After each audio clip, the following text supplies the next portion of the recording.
Odamlar orasida g'iybat qilish hollari ko'p uchramoqda. Bunga dinimizning ko'rsatmasi haqida ma'lumot bersangiz. Bismillahirrohmanirrohim. G'iybat gunoh kabiralardan biridir. Faqih Abu Lays Samarqandiy aytadi: bir kishidagi ayb nuqsonni boshqalarga aytib yurishi g'iybatdir. U qilmagan ishni yoki unda yo'q narsani aytish tuhmatdir.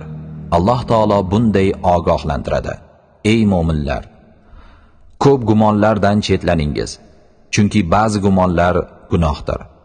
O'zgalar aybini qidirib josuslik qilmangiz va biringizni g'iybat qilmasin. Sizlardan biror kishi o'zining o'lgan birodarining go'shtini yeyishni xohlaydimi?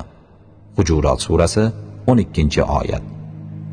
Abu Said Xudriy radhiyallohu anhu rivoyat qiladi: Payg'ambarimiz sollallohu alayhi va sallam bunday dedilar: Isro kechasi bir qavm tanasidagi bir qism go'shtni kesib, uni yeb turganlarida ularning oldidan o'tib qoldim.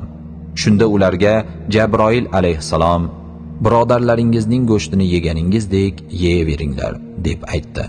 Men hayratlanib: ey Jabroil, ular kimlar edi deb so'radim.